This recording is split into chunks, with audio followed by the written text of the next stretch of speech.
Imagine you're in a business meeting with some of the company's key people around the table. Everything seems to be going well until one of your colleagues makes a sarcastic remark about the results you just presented, a direct jab at your competence. You're caught off guard because you didn't expect this, especially in front of so many people. You quickly try to figure out what to say, and in that initial moment, you feel the impulse to respond with the same tone. But did you know that's not the smartest way to handle it?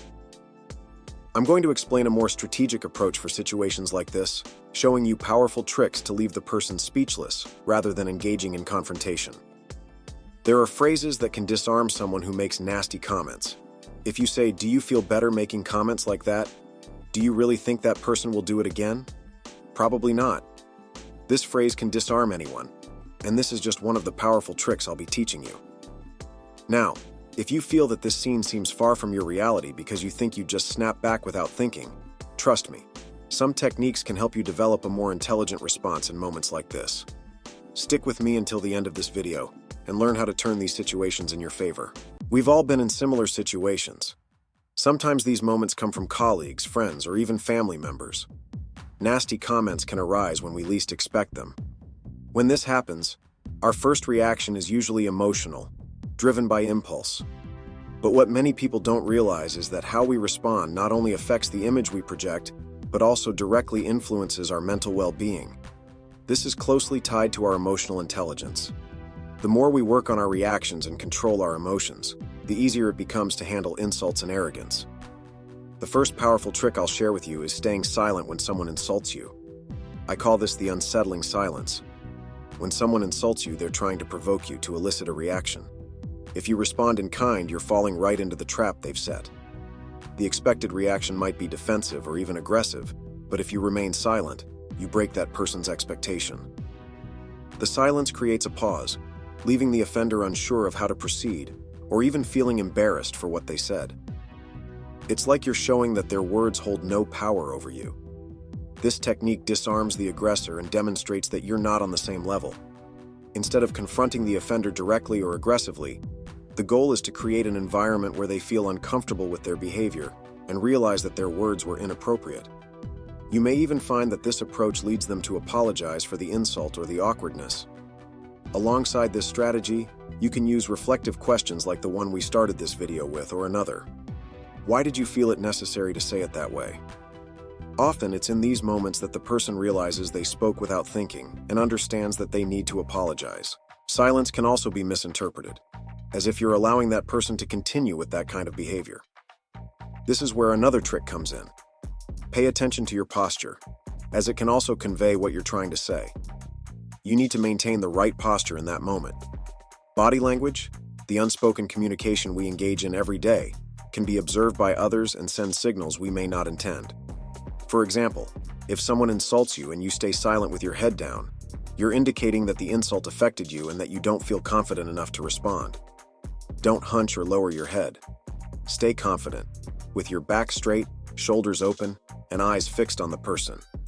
Let your body communicate that you're not intimidated by nasty comments.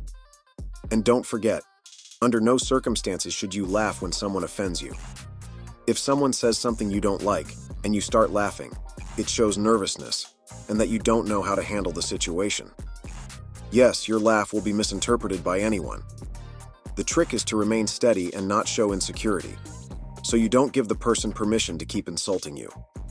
Don't smile if someone makes a comment that offends or provokes you. If you laugh in moments like this, it signals that you're unsure of yourself. What you want to convey is exactly the opposite, that you're in control.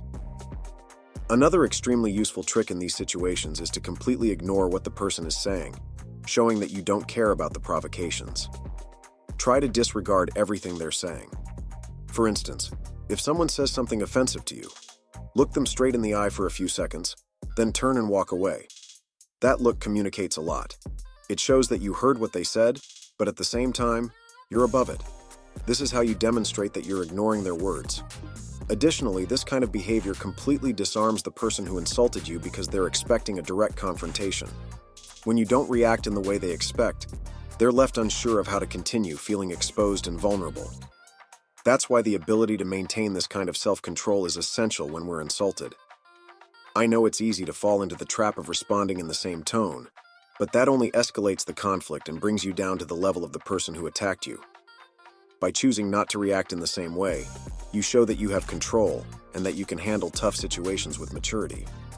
When you practice this behavior repeatedly, those around you start to notice that you're not easily shaken by provocations. There's an excellent book for those who want to learn more about emotional intelligence and self-control. Written by psychologist and journalist Daniel Goleman, the title is Emotional Intelligence: Why It Can Matter More Than IQ. The book shows that emotional awareness is essential for developing a person's intelligence and illustrates how the inability to manage one's emotions can undermine behavior and even ruin lives. It's a great reading suggestion. You might wonder why learning about emotional intelligence is important, and I'll tell you. How you express yourself in conflict situations directly reflects your level of emotional intelligence. Emotional intelligence is one of the most powerful skills you can develop to handle challenging situations. It involves the ability to recognize, understand, and manage your own emotions, as well as understand others' emotions. When you have strong emotional control, you're able to think before you react, avoiding impulsive responses that could escalate the conflict or harm your image. By responding in a calculated way, you show that you have self-control that goes beyond the immediate impulse to respond aggressively.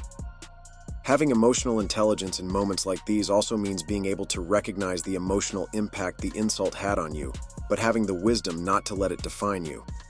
And while you're here, if you're finding this video helpful, please give it a thumbs up and subscribe to my channel to stay updated with future videos. We'll continue discussing important topics like this to help you enhance your personal development and apply these skills in your everyday life. As we mentioned at the beginning of the video, the best approach is not to return the insult, but to use the right strategies. Here's another suggestion for what to do in that moment. Count to 10. Yes, that's right. Count to 10 and give your mind a moment to process the situation. This technique can help a lot because, with this pause, you give yourself time to calm down, preventing an impulsive response. And more than that, those seconds are invaluable for reflecting on the situation and considering if this is the image you want to project to those around you. Leave a comment below if you've managed to pause and think before responding to an insult, or if you've reacted impulsively and responded right away. Okay, you're not going to return the insult, but that doesn't mean you should accept disrespect. Responding intelligently doesn't mean staying silent in the face of an offense. On the contrary, you have every right to demand respect and set boundaries. The key lies in how you do it. If you respond to a provocation calmly and controlled, yet firmly, it's more effective than any emotional outburst. Firmness is not only in the words you use, but also in other elements like your voice and body language. When I talk about respect, I believe it's essential to express yourself clearly and assertively, without speaking too softly, but also without shouting. Speaking with a steady, appropriately toned voice demonstrates self-confidence. If your voice is too low, it can be interpreted as insecurity, and the person might take that as an opportunity to continue their behavior. Confidence in your voice is power, and the clearer you are, the more authority you convey. Demanding respect also involves choosing the right words. It's not about returning the insult or trying to humiliate the other person, but about showing that you deserve to be treated with dignity. Once again, your physical posture plays a crucial role. Your body speaks just as much as your words do. Maintaining a strong posture sends a message of confidence.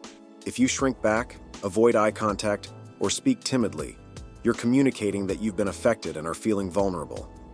Another effective technique is to use assertive feedback.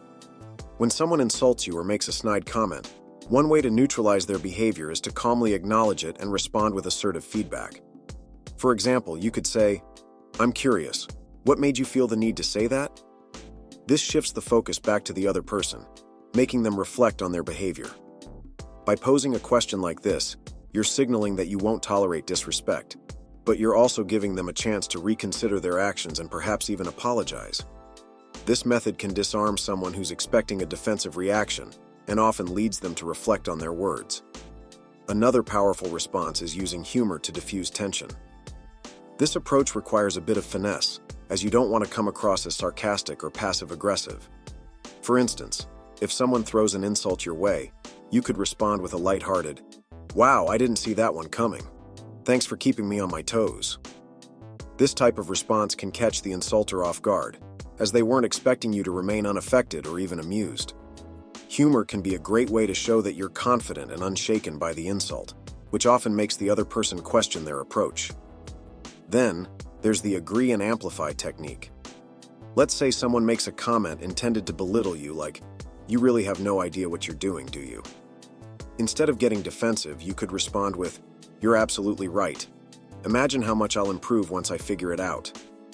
This approach shows that you're not taking the insult seriously, and by exaggerating their comment, you make their insult seem ridiculous. This technique subtly shifts the power dynamic, because it demonstrates that you're secure enough to make light of their attempt to undermine you. Finally, practice the art of compassionate detachment. When someone insults you, remember that their words often reflect more about them than about you. Recognize that their negativity might come from a place of insecurity or frustration unrelated to you. Instead of personalizing the insult, remind yourself that it's just a reflection of their current state. You allow yourself to detach emotionally, and you'll find it much easier to respond in a calm and composed way. This compassionate detachment doesn't mean you condone their behavior. It means you have the emotional maturity to see beyond their words and maintain your peace. To wrap up, unlike nonverbal communication, you can use phrases strategically to handle confrontational situations, and these words can be powerful tools to disarm an offensive person. Let me share some of these phrases with you. Make sure to take notes so you don't forget. If someone makes a comment you don't appreciate or is trying to provoke you, respond calmly and firmly with, "Is that really the best you've got?" This question immediately disarms the person, exposing the weakness or intent behind the attack, as they'll feel that their behavior was childish or unnecessary. If the insult comes from someone close to you, like a friend or coworker, surprise them with this line, "I didn't expect that from you." This phrase carries significant emotional weight, making the person realize they've crossed a line and possibly regret their behavior. Now, if the comment is particularly offensive, you can say, "I imagine you might be going through something difficult, but I still deserve respect." This phrase is a way of acknowledging that the person might be dealing with something, while simultaneously asserting that you don't deserve to hear what they've said. Finally, one of the most direct and impactful responses you can use is, "Interesting. That says more about you than it does about me." This phrase places the focus directly on the offender's behavior, shifting the responsibility of the comment onto them, without you needing to engage in open confrontation. Now that you know these powerful tricks for responding intelligently to insults, try applying each technique to help you navigate similar situations. I hope this video helps you act with more awareness and confidence, so that you can stand out and not let anyone put you in embarrassing situations or disrespect you. I'll see you in the next video. Until then,